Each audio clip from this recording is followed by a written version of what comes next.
안녕하십니까, 아침 햇살입니다. 미국 경제보복론의 허구. 승인 거부하면 미국의 보복으로 경제가 망한다는 유령이 떠돌고 있다 는 제목으로 이야기를 해보겠습니다. 1.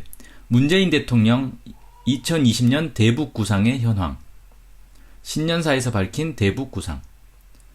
문재인 대통령은 올해 1월 7일 신년사에서 지난 1년간 남북 협력에서 더 큰 진전을 이루지 못한 아쉬움이 크다고 하면서 북미 대화가 성공하면 남북 협력의 문이 더 빠르게 더 활짝 열릴 것이라고 기대했기 때문에 북미 대화를 앞세웠던 것이 원인이었다고 밝혔습니다. 그러면서 올해는 북미 대화만 바라보지 않고 남과 북 사이의 협력으로 할 수 있는 일들을 하겠다고 하였습니다. 특히 개성공단과 금강산 관광 재개를 위한 노력도 계속해 나갈 것이라고 하면서 지난 한 해 지켜지지 못한 합의에 대해 되돌아보고 국민들의 기대에 못 미친 이유를 되짚어 볼 것이라고 하였습니다. 정리하자면 작년 한 해 북미 관계만 바라보며 남북 관계를 뒤로 미뤘는데 그에 대해 반성하고 올해는 북미 관계와 무관하게 남북 관계의 속도를 내겠다는 말입니다. 즉 미국 눈치를 그만 보고 독자적으로 대북 정책을 가져가겠다는 의지를 보인 것입니다. 특히 정부가 가장 역점을 둔 사업은 개별 관광입니다. 개인이 여행사를 통해 북한 여행을 하도록 허용하겠다는 것입니다. 정부는 개별 관광이 대북 제재와 무관하기 때문에 당장 가능한 사업이라고 강조했습니다. 이에 대해 김홍걸 민족화해협력 범국민협의회 대표 상임의장은 우리가 주도적으로 남북관계를 이끌어가겠다는 대통령의 신년사는 반가운 소식이다 라고 환영했습니다. 김대중 노무현 정부에서 통일부 장관을 역임했던 정세현 민주평화통일자문회의 수석 부의장도 올해는 일을 벌이겠다는 뜻으로 해석했다. 대통령이 이 정도 말씀했다면 금년에 통일부 장관은 직을 걸고 일을 벌려야 한다. 우리는 미국과 다른 우리의 길을 가야 한다. 라며 기대를 보였습니다. 박지원 민생당 의원도 문재인 대통령이 말한 대북 개별관광 추진에 대해 강한 의지를 가지고 있는 것을 높이 평가한다. 라고 했습니다. 미국의 승인 요청. 그런데 미국이 문재인 정부 대북 정책에 제동을 걸었습니다. 해리스 주한미 대사는 남북관계 진전이 북한 비핵화 속도에 맞춰져야 한다 라며 독자적인 남북관계 개선 움직임을 반대했고 한국이 제재를 촉발할 수 있는 오해를 피하려면 남북 협력을 위한 어떤 계획도 미국과의 워킹그룹을 통해 논의하는 것이 좋을 것이라고 하였습니다. 한마디로 미국의 승인을 받아야 한다는 것입니다. 미 국무부 대변인실 관계자도 미국의 소리의 관련 질문에 대해 모든 유엔 회원국들은 안보리 제재 결의를 이행해야 한다 라고 답해 사실상 반대 입장을 드러냈습니다. 미국이 반대 입장을 내자 정부와 여당, 청와대가 한꺼번에 반박했습니다. 특히 송영길 민주당 의원은 대사가 무슨 조선 총독인가 라며 분노했고 설훈 민주당 최고위원도 내정 간섭 같은 발언은 동맹 관계에도 도움이 되지 않는다 라고 경고했습니다. 그러나 겉으로 항의한 것과 달리 김현종 청와대 국가안보실 2차장과 최종건 청와대 평화기획비서관이 2월 초 연달아 미국을 방문했습니다. 청와대가 공개하지는 않았지만 문재인 대통령의 대북정책, 특히 개별관광에 대한 승인을 받기 위한 행보였을 것입니다. 박원권 한동대 교수는 미국의 소리 인터뷰에서 기존 워킹그룹이 있는데도 청와대가 직접 움직인 것은 남북협력사업, 특히 개별관광 추진하는 것에 대한 답을 좀 듣고자 한 것이라고 해석했습니다. 2월 10일에는 한미 워킹그룹도 열렸습니다. 원래 이 회의에는 외교부가 참가하는데 통일부 정책실장이 별도로 미국 측 워킹그룹 대표인 알렉스 웡 미 국무부 대북 특별 부대표를 만났습니다. 어떻게든 미국을 설득해 승인을 받으려 노력한 것입니다. 북한에는 제안조차 하지 않아. 그래서 대통령 신년사로부터 2달 가까이 지난 지금 독자적인 남북관계, 특히 개별관광은 어떻게 됐을까요? 한마디로 아무런 진척도 없었습니다. 지난 2일 통일부 창설 51주년 기념사에서 김현철 통일부 장관은 남북관계 소강 국면이 길어지는 가운데 코로나19까지 더해져 한반도를 둘러싼 상황이 쉽지만은 않다라고 진단했습니다. 그러나 코로나19 사태 전에도 개별관광은 아무것도 추진되지 않았습니다. 언론은 대체로 제3국을 경유할 경우 발생하는 비용과 시간 문제, 미국의 승인 문제, 북한의 호응 문제 등 3가지 문제가 풀려야 개별 관광이 가능하다고 풀이합니다. 이 가운데 비용과 시간 문제는 북한 관광을 할 수만 있다면 큰 문제가 되지 않을 것이라는 견해도 있고 또 제3국을 경유하지 않고 육로 관광을 하면 풀리기 때문에 결국 미국의 승인이 관건이라는 견해도 있습니다. 그런데 청와대 핵심 관계자들이 미국을 방문하고 한미 워킹그룹에서 호소도 했지만 미국은 승인을 할 것 같지 않습니다. 미국 내 긍정적인 기류가 전혀 보이지 않습니다. 그렇다면 북한은 어떨까요? 흥미로운 건 통일부가 아직 북한의 개별 관광을 제한하지 않았다는 점입니다. 지난 2달 동안 계획만 만지작거리고 미국만 바라봤을 뿐 실제로 아무것도 하지 않은 셈입니다. 통일부는 3일에도 제3국 여행사를 통한 북한 개별 관광을 추진하겠다고 언론에 홍보를 했습니다. 정작 사업 대상인 북한에는 제안조차 하지 않고서 금방이라도 사업을 시작할 것처럼 분위기만 띄우면 결과는 뻔합니다. 결국 사업이 무산된 후 우리는 열심히 했는데 북한의 호응이 없어서 사업 진척이 안 됐다 라고 책임 전가하지 않을까 싶습니다. 북한에 직접 제안하지는 않았지만 언론을 통해 북한도 문재인 정부의 개별 관광 구상을 알고는 있습니다. 지난 2월 16일 북한 매체인 조선의 오늘이 칼럼을 통해 남조선 외교부 당국자는 미 국무성 대북정책 특별부대표와 한미 실무팀 회의를 열고 저들의 대북 제안에 대한 상전의 승인을 얻으려 했다라며 미국의 승인을 받으려는 행태를 비판했습니다. 미국의 승인 절차는 불가피한 과정인가? 상황이 이렇다 보니 미국의 승인에 연연하지 말고 대통령 신년사에서 말한 것처럼 독자적으로 대북 정책을 추진하자는 목소리가 나오고 있습니다. 정동영 민주평화당 대표는 2월 11일 개성공단 전면 중단 4년 이제는 열자 행사에서 우리는 그동안 충분히 미국과 보조를 맞춰왔다 라고 언급하며 부시 정권 시절 개성공단을 시작할 수 있었던 것도 우리만의 독자적인 목소리가 있었기 때문이라며 한국 정부가 독자적인 목소리를 내야 한다고 주장했습니다. 김희경 남북역사문화교류협회 상임이사도 2월 19일 북한 지역 개별 관광 실현을 위한 법적, 제도적 검토 토론회에서 북한 개별 관광을 미국에 허가받는 식의 행태를 보며 북한은 우리가 미국에 간첩을 보내겠구나 판단할 것이다 라며 미국 눈치 보지 말고 독자적으로 추진할 것을 촉구했습니다. 그런데 이런 주장이 나오면 항상 한미 관계의 특수성을 언급하며 현실에서 미국 눈치를 보지 않을 수 없다는 반론이 나옵니다. 특히 미국의 경제를 의존하는 한국의 현실에서 미국과 어쩌면 경제 보복을 당해 나라가 망하는 꼴이 날 것이라 우려합니다. 사실 이런 주장의 뿌리는 식민지 근대화론입니다. 당시 이완용을 비롯한 친일파들은 일본이 강하기 때문에 일본의 속국이 되어야 우리도 살아남는다는 논리를 펴면서 독립을 주장하는 백성을 세상 물정 모르는 철부지 취급했습니다. 그렇다면 정말 미국의 승인 없이 대북 정책을 추진하면 미국의 경제 공격을 받아 한국 경제가 망하는지를 따져봅시다. 2. 말레이시아 마하티르 총리의 외환위기 극복 사례. IMF 구제금융과 모라토리엄. 1997년 국제통화기금 IMF 사태를 기점으로 한국 사회는 큰 변화를 겪었습니다. 외환위기 속에서 IMF의 돈을 빌려 국가 부도를 면했지만 IMF의 경제 주권을 내주는 치욕을 겪으면서 많은 이들이 경제 신탁 통치를 받게 된 처지에 울분을 토했습니다. 그런데 당시 국내에서는 IMF 구제 금융을 받는 대신 모라토리엄을 선포하자는 주장도 있었습니다. 모라토리엄이란 지불 유예라는 뜻으로 일시적으로 빚을 갚기 어려워진 나라가 일정 기간 빚을 갚지 않는 것을 말합니다. 1931년 미국 후보 대통령이 1년간 유럽에 대해 모라토리엄을 선언한 후보 모라토리엄 등 세계 여러 나라가 모라토리엄을 선언한 적이 있습니다. 모라토리엄을 선언하면 보통 채권국과 협상에 돌입합니다. 그러면 채권국은 이자나 원금을 일부 탕감해주거나 만기를 연장해주는 양보를 하게 됩니다. 만약 채권국이 일정한 양보를 하지 않고 강압적으로 나오면 채무국은 아예 한 푼도 갚을 수 없다고 나올 수도 있기 때문입니다. 그런 상황보다는 채무국이 다시 경제를 회복해 조금이라도 돈을 더 갚는 편이 채권국 입장에서는 나을 것입니다. 앉아서 주고 서서 받는다는 속담처럼 채무자가 주도권을 쥐는 일은 현실에서 얼마든지 일어납니다. 모라토리엄에서 한 단계 더 나아가 아예 빚을 갚지 않겠다고 선언하는 채무 불이행은 디폴트라고 합니다. 디폴트는 사실상 국가 부도를 의미합니다. 디폴트에 가까운 사례로 2015년 그리스, 2017년 베네수엘라의 디폴트 선언을 꼽을 수 있습니다. 한번 국가 부도를 선언하면 그 나라 신용도가 바닥에 떨어지기 때문에 국가 사이의 금융거래나 무역거래에서 큰 불이익을 받게 됩니다. 디폴트는 경제적 문제로 빚을 갚지 못하는 경우뿐 아니라 외교적 문제로 경제 보복을 하는 경우에도 쓰입니다.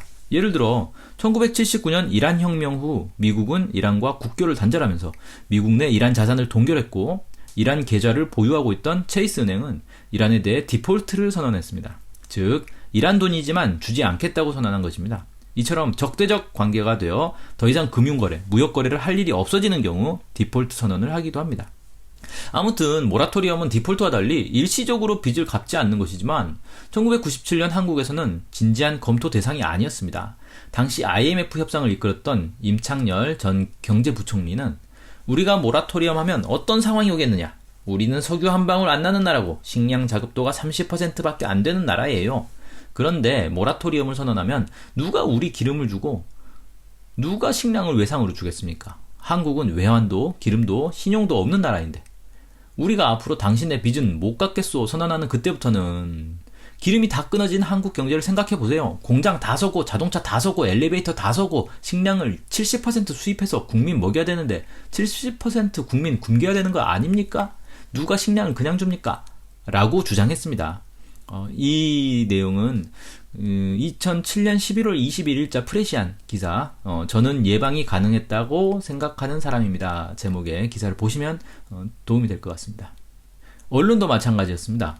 1997년 12월 24일자 매일경제 모라토리엄으로 가선 안 된다에 보면 이런 대목이 있어요. 80년대 초 브라질은 포클랜드 사태 이후 돈을 못 갚겠다며 지불 불능을 선언했다. 그 대가는 실로 컸다. 물가가 매년 1000%씩 올라갔다. 외식을 하려면 돈을 자루에 넣고 가야 할 지경이었다. 가계소득은 오히려 줄었다. 기업이 도미노로 무너졌다. 실업이 이어졌다. 한 푼의 달러를 벌기 위해 양갓집 처녀들까지 외국인 매춘에 나서는 기막힌 광경이 벌어지기도 했다. 이런 논리 속에서 한국은 IMF 경제 신탁 통치를 받아들였습니다. 마하티르의 아시아적 가치. 하지만 같은 시기 말레이시아는 한국과 달리 IMF 구제 금융을 거부했습니다. 지금이야 다 아는 얘기지만 IMF는 미국이 주도하고 있기에 미국은 외환위기에 빠진 나라에게 IMF 구제 금융을 받을 것을 요구합니다. 지금도 미국 승인 없이는 아무것도 하지 못하는 한국 정부가 김영삼 정권 시절이던 당시에 미국의 요구를 거절하지 않은 것은 당연합니다. 그런데 말레이시아는 반미 국가가 아닌 친미 국가임에도 IMF 구제 금융을 선택하지 않았습니다. 당시 말레이시아가 겪은 일을 다룬 한겨레 20일 제834호 IMF 구제 금융 대신 모라토리엄 선언했다면의 한 대목을 살펴보겠습니다. 말레이시아는 당시 외환위기를 해외 투기 자본의 일시적 시장 교란 행위로 간주했다.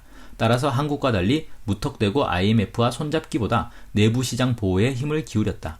위기가 본격화한 뒤에는 외환 유출을 엄격하게 통제하는 것은 물론 외국에 나가 있는 자국 통화를 회수하며 고정환율제를 채택했다. 국내 생산을 촉진하기 위해 정부 지출을 늘린 것도 한국과 정반대였다. 말레이시아 정부의 이런 대응에 IMF는 코웃음을 쳤지만 말레이시아는 한국과 함께 외환위기에서 가장 빨리 벗어난 국가로 꼽힌다. 다만 IMF 이후 한국이 부동산 가격 폭등과 엄청난 공적 자금 투입에 후유증을 겪고 있는 것과 달리 말레이시아는 부동산 가격이 오르지도 않았고 물가도 크게 요동치지 않았다. 그 당시 말레이시아는 외국인 주식 투자를 규제한 한국과 달리 외국인 주식 투자가 활발한 상황이었습니다. 그런데 외국인 자금 유출을 전면 차단하여 해외 투자자들이 자기 자금을 회수할 수 없도록 만들어버렸습니다. 사실상 모라토리엄과 비슷한 효과를 냈다고 볼 수 있죠. 하지만 IMF 구제 금융을 받지 않으면 경제가 망한다는 한국의 확신과 달리 말레이시아는 성공적으로 외환위기를 극복했습니다. 당시 말레이시아 총리는 마하티르 빈 모하mad이었습니다. 말레이시아는 입헌 군주국이기 때문에 실권이 총리에게 있습니다. 그러니까 우리로 치면 사실상 대통령 역할을 하고 있는 거예요. 1981년에 취임해 외환위기를 안정적으로 관리하고 2003년까지 재임했습니다. 그에 대한 국민의 신임이 얼마나 각별했는지 2018년 5월 야당 후보로 재출마해 92세 고령임에도 총리에 당선돼 말레이시아 최초의 정권 교체를 이루는 기염을 토했습니다. 마하티르 총리는 아시아적 가치의 주창자로 유명합니다. 그는 서구 식민지배 잔재에서 벗어나 말레이인의 자존감을 회복하기 위해서는 아시아적 전통과 정신에 의거해야 한다고 주장했습니다. 이런 철학이 서구 중심의 IMF를 거부하게 만들었습니다. 그리고 이를 통해 말레이시아는 경제 주권을 지켰고 경제도 살렸습니다. 국제사회에서 말레이시아의 위상도 올라갔고 마하티르 총리도 세계의 주목을 받았습니다. 물론 미국은 마하티르 총리의 자본 통제를 비난했습니다. 그러나 그렇다고 말레이시아에 경제 공격을 퍼부어 망하게 만들지는 않습니다. 오히려 말레이시아 경제가 회복될 수 있도록 적당히 타협하였습니다. 말레이시아 경제를 무너뜨려봐야 그동안 투자한 자본도 날리고 시장도 축소되고 해서 자신들도 손해를 보기 때문입니다. 게다가 미국이 경제 공격을 한다고 말레이시아가 속절없이 무너진다는 보장도 없었습니다.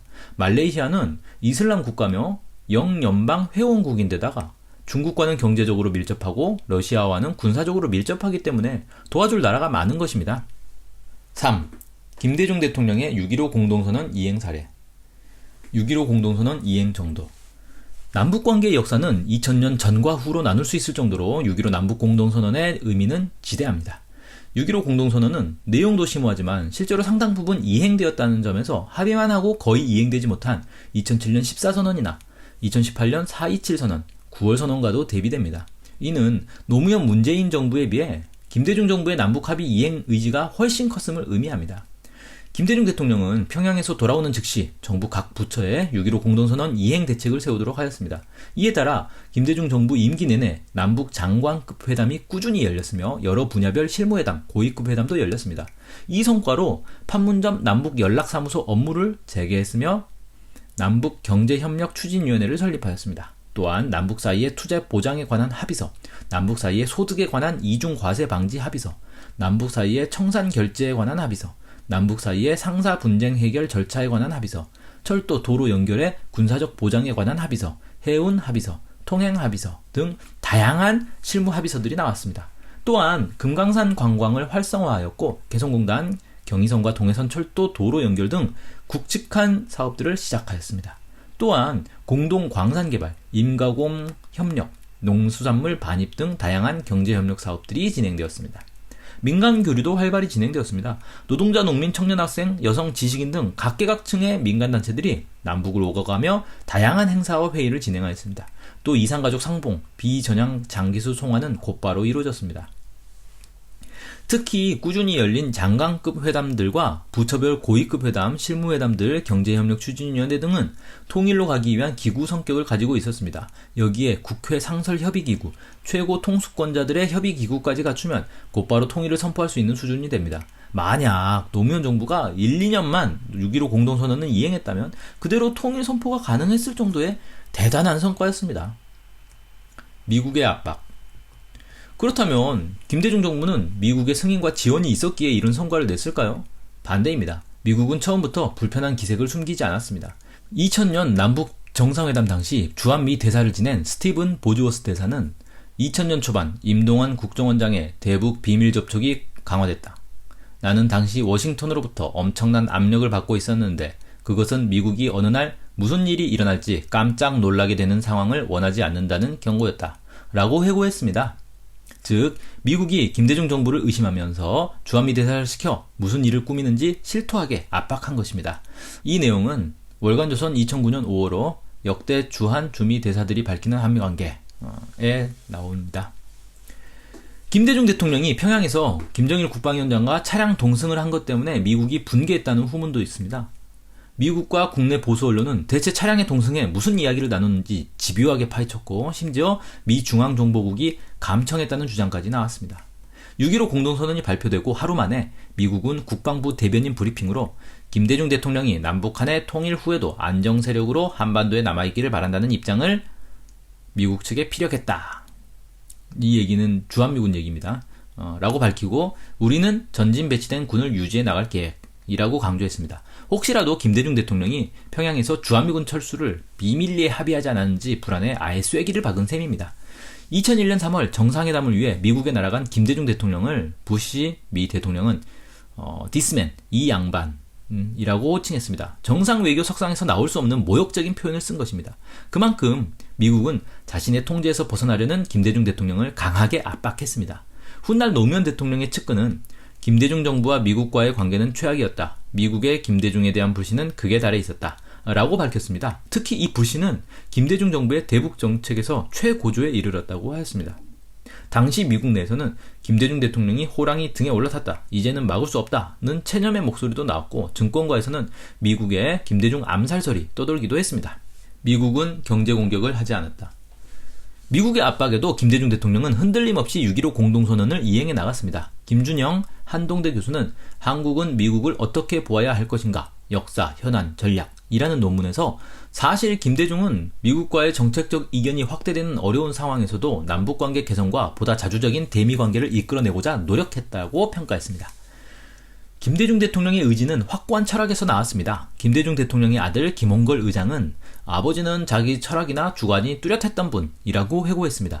김 의장은 김대중 대통령이 한국전쟁 당시 죽을 고비를 넘겼다면서 이를 동포에 대한 사랑, 평화에 대한 사랑으로 승화시켜서 어떻게 하면 다시는 비극을 겪지 않고 평화롭게 살 수 있을까 고민하여 우리가 다시는 전쟁을 겪지 않으려면 일단 외세가 아닌 우리가 자주적으로 한반도의 운명을 결정해야 한다는 대북 정책이 나왔다고 설명했습니다. 즉 대통령이 되기 전 30년, 40년 전에 이미 한반도 평화를 어떻게 이룰 것이냐는 계획이 아버지의 머릿속에는 정리되어 있었다는 것입니다.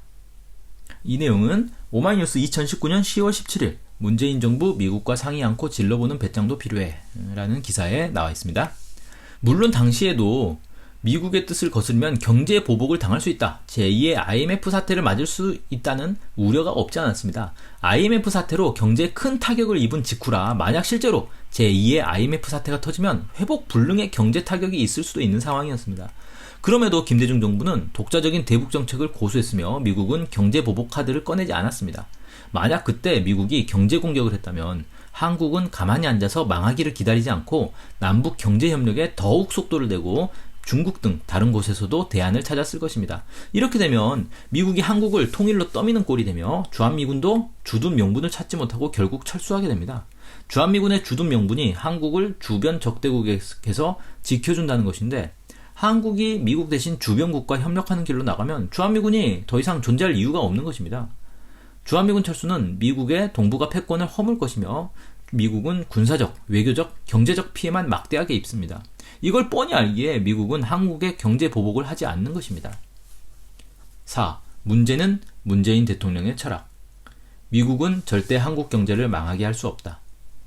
한국 정부가 독자적으로 남북관계를 발전시키려 한다면 미국이 엄청난 압박과 간섭, 방해를 할 것입니다.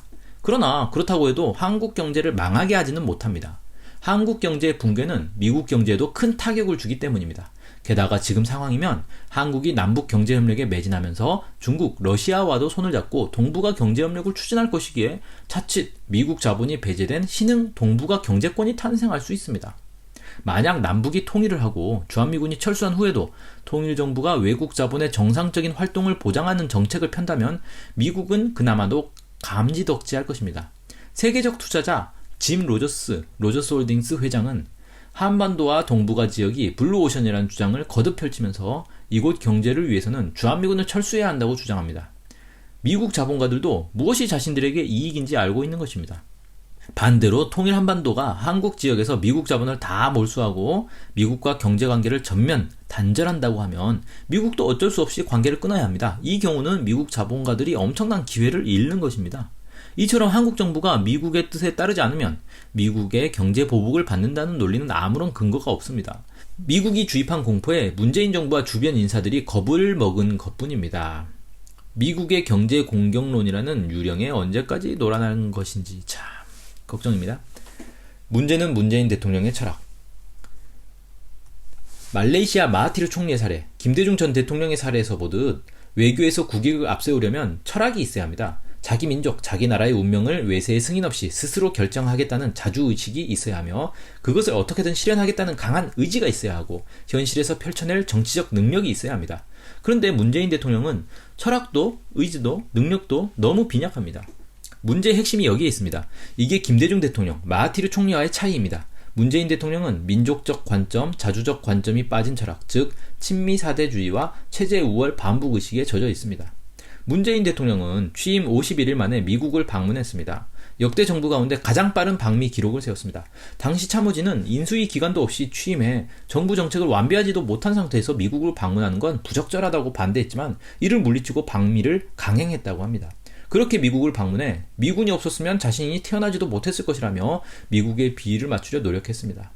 남북관계도 마찬가지입니다. 2018년 북한이 신년사를 통해 남북대화를 전격 제의하기 전까지 문재인 대통령의 대북 메시지와 정책은 박근혜 정부와 너무 흡사하여 남북관계 전문가들과 시민단체들의 한숨과 탄식이 끊이지 않았습니다. 심지어 2018년 세 차례 남북 정상회담을 한 뒤에도 각종 발언에서 통일을 언급하는 걸 극히꺼려 과연 헌법 제66조 3항에 명시된 대통령은 조국의 평화적 통일을 위한 성실한 의무를 진다는 사명을 이행할 생각이 있는지 의문을 갖게 하였습니다. 물론 문재인 대통령은 평화 경제를 강조해 왔습니다. 통일을 배제한 평화 경제란 무엇을 의미할까요? 문재인 대통령이 말하는 평화 경제는 민족적 관점, 자주적 관점에서 나온 게 아니라 경제적 관점에서 나온 것입니다. 장사꾼이 계산기 두드려 뭐가 자기에게 더 이익인지 고르는 것과 다르지 않습니다. 남북 경제협력과 한반도 경제공동체, 동북아 평화경제권 등의 희망찬 미래는 세계가 인정하는 경제 번영 전망입니다. 이걸 문재인 대통령도 알고 선택한 것뿐입니다. 문재인 대통령이 남북관계에서 한 걸음도 전진하지 못하고 4.27 선언, 9월 선언을 이행하지 못하는 근본 한계가 바로 이 지점입니다. 대통령의 철학 속에 똬리를 틀고 있는 친미사대, 체제 우월 반북의식이 문제입니다. 5. 대안은 있다. 문재인 정부의 한계가 있다고 해서 남북관계 발전과 평화, 번영, 통일을 향한 우리 민족의 발걸음을 멈출 수는 없습니다. 방법은 없지 않습니다. 첫째, 국민이 친미사대, 체제 우월 반북의식을 버리고 민족 자주의식으로 무장해야 합니다. 한국 사회에서 대통령은 물론 중요합니다. 하지만 대통령이 모든 것을 좌지우지하지 않습니다. 중요한 것은 나라의 진짜 주인인 국민입니다. 전 국민이 하루빨리 미국에 대한 공포의식에서 벗어나야 합니다. 미국 말을 듣지 않으면 경제보복을 당해 망할 거라는 망상을 버려야 합니다. 식민지 근대화론의 연장인 미국의 경제공격론을 배격해야 합니다. 그리고 6.15 공동선언, 4.27 선언에서 남북 정상이 합의하고 온 결의가 전폭 지지한 것처럼 우리 민족끼리 힘을 합쳐 자주의 정신으로 우리 민족의 운명을 개척하겠다는 생각으로 무장해야 합니다. 이렇게 국민이 먼저 친미사대, 체제 우월 반북 의식에서 벗어나 민족 자주와 민족 자결의 정신을 갖춰야 한국 정부도 그 길로 나아가도록 견인할 수 있습니다. 둘째, 6.15 공동선언과 4.27 판문점 선언을 잘 실천할 수 있는 정치 세력을 키워야 합니다. 미국 눈치 보지 않는 자주통일에 확고한 철학을 가진 정치 세력이 힘을 가져야 남북 합의도 이행할 수 있고 통일도 실현할 수 있습니다. 현재 6.15 공동선언, 4.27 선언의 정신에 가장 가까운 정치 세력은 민중당입니다. 이번 총선에서 민중당에 정당 투표를 집중해 힘을 실어줘야 합니다. 민중당은 6.15 선언, 4.27 선언에 철저히 근거해 민족의 요구를 실현하는데 온전히 복무하는 정당으로 혁신하고 전진해야 합니다. 네, 오늘 아침 햇살은 여기까지 하겠습니다. 고맙습니다.